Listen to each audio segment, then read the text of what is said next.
भगवान श्री कृष्ण एक बार अपने सभा में बैठे हुए थे। भगवान के पास निमंत्रण आया दो जगह से। एक निमंत्रण आया जरासंध के कैद खाने में 20,800 राजा बंदी थे।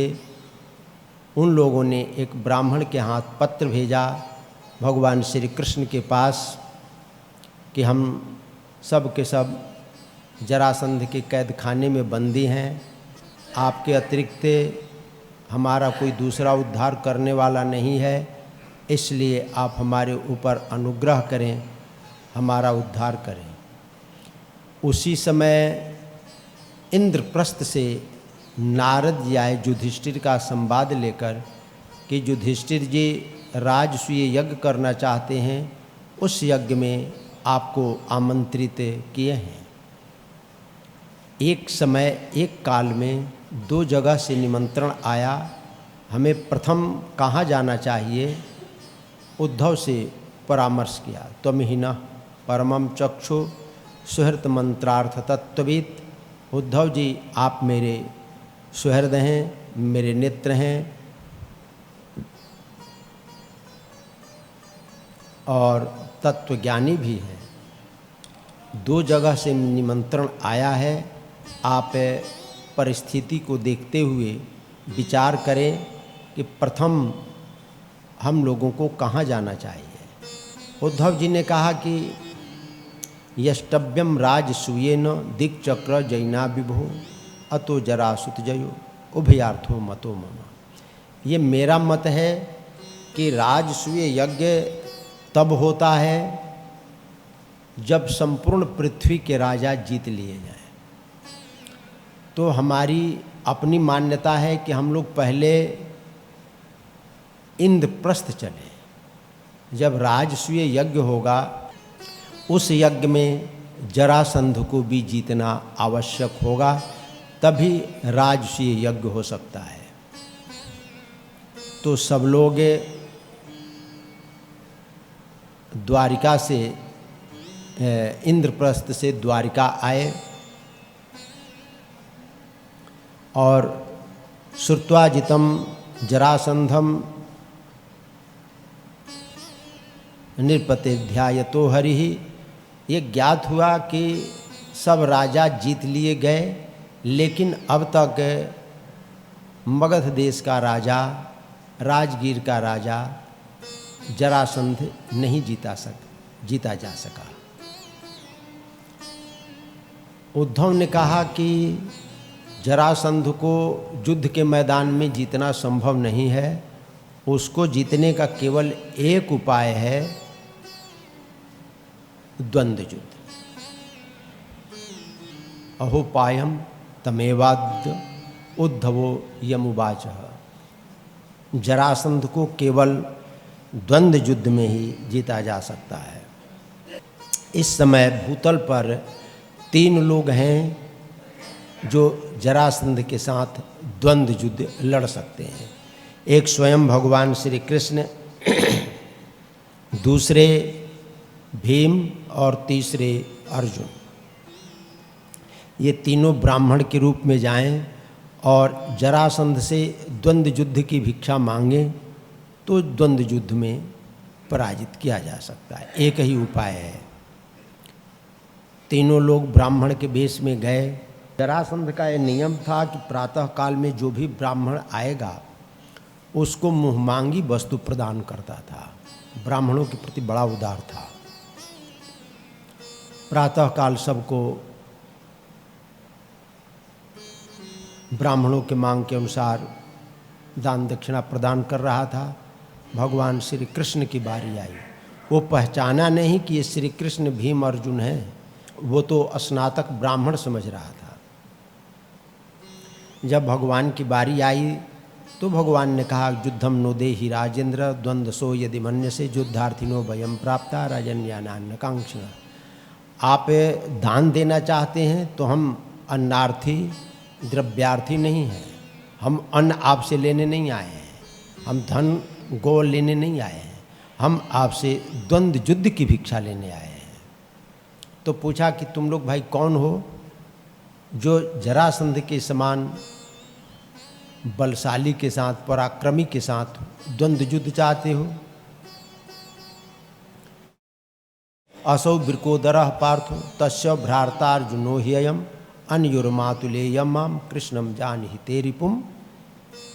ये अर्जुन हैं, ये इनके बड़े भाई भीम हैं और इनका मातुल मेरा भाई और आपका पूर्व का शत्रु कृष्ण हो। इन तीनों में से आप किसके साथ युद्ध लड़ेंगे? तो जरासंध ने कहा कि मैं तुम्हारे साथ तो बिल्कुल युद्ध नहीं लड़ूंगा, क्योंकि मैं डरपोक के साथ युद्ध नहीं लड़ता। तुमने मेरे साथ युद्ध का मैदान छोड़ करके भाग गया था। मथुराम स्वपुरीम त्यक्त्वा समुद्रम शरणम गतः, मेरे भय से भयभीत होकर के मथुरापुरी जो देवों की स्थली है छोड़कर डाकुओं की स्थली द्वारिका में निवास करता है, उदंडता करता है। सभी यादव चोरी डाका करते हैं, तुम्हारे साथ हम नहीं लड़ेंगे। और ये जो अयम तु वैसा तुल्यो नाति सत्तो न मे समः, और ये जो अर्जुन है ये मेरे उम्र का नहीं है, बलवान भी नहीं है। भीम अस्तुल्य बलो मम, ये भीमसेन मेरे बराबरी का योद्धा है, इसके साथ मैं लड़ूंगा। और शर्त ये रही कि जो जीत जाएगा वो फ्री स्टाइल कुश्ती होगी, वो पराजित जो होगा उसको मार सकता है। युद्ध चालू हो गया, द्वंद्व युद्ध। मंडलानी विचित्राणी दक्षिण सभ्यमेव, मंडलाकार होकर के विचित्र दाव पेच का आश्रय लेकर के दोनों ओर से युद्ध प्रारंभ हो गया। एवं तयोर महाराज युध्यतुः सप्तविंशति दीनानि निर्गंस्तत्र सुहृदवन्य तिष्ठतो। 27 दिन तक युद्ध हुआ। दिन में सब युद्ध करते थे और रात्रि के समय एक जगह सोते थे, रहते थे, खाते थे, पीते थे, मित्र की भांति, सुहृद की भांति। और जब 27वां दिन रात्रि का समय हुआ तो भीम ने कहा कि न सक्तो हम जरासंधम निर्जेतुम युद्धि माधव। माधव, मैं जरासंध को युद्ध में जीत नहीं सकता हूँ, इसलिए मैं अब युद्ध नहीं करूँगा। मेरी साहस, मेरा तेज, मेरा ओज ये 27 दिन में पूरा नष्ट हो गया। जरासंध की गदा के प्रहार से, मुष्टिका के प्रहार से मेरा संपूर्ण गात्र अंग शिथिल हो गया। अब मैं युद्ध नहीं लड़ूंगा। भगवान ने कहा कि कल तुम और युद्ध लड़ो, लेकिन कल तुम्हारी दृष्टि हमारे ओर होनी चाहिए। 28वें दिन युद्ध प्रारंभ हुआ। भीम की दृष्टि भगवान की ओर थी। भगवान ने एक तिनका उठाया और उसको फाड़ दिया। अर्जुन ने भगवान के इस भाव को समझा और दाव पेच का आश्रय लेकर के पटका गुदतः पाटयामास शाखामिव महागज। जैसे कोई गजराज शाखा को फाड़ डालता है, उसी प्रकार भीम ने भी जरासंध को फाड़ डाला। युद्ध समाप्त हो गया।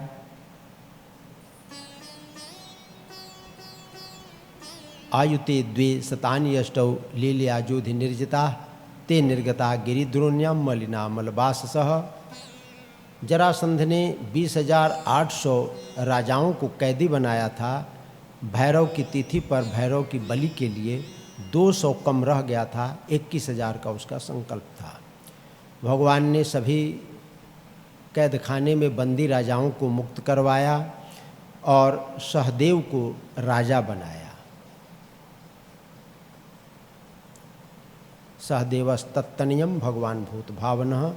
भगवान चाहते तो वो राज्य जो धन धान्य से संपन्न था, मगध, उसका राजा पांडव बन सकते थे, लेकिन भगवान ने कहा कि सहदेव मेरा बैरी नहीं है, विरोधी नहीं है।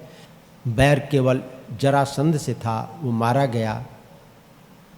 सहदेव को ही राजा बना दिया और वहाँ से भगवान श्री कृष्ण ने अर्जुन, भीम और जरासंध पुत्र सहदेव ये सब लोग इंद्रप्रस्थ में आए। राजसूय यज्ञ प्रारंभ हुआ। अग्र पूजा किसकी की जाए, इस पर जब विवाद छिड़ा तो जरासंध के पुत्र सहदेव ने कहा, सहदेवस्तदा ब्रवीत, कि अग्र पूजा के योग्य तो ये भगवान श्री कृष्ण हैं। ये समदर्शी हैं, दयालु हैं, कृपालु हैं। भूतल पर इनके समान दूसरा कोई उदार नहीं है। हमारे पिता के वध के पश्चात पूरा राज्य इनका था, लेकिन इन्होंने हमें राजा बनाया। इसलिए हमारी सम्मति है कि अग्र पूजा भगवान श्री कृष्ण की जाए।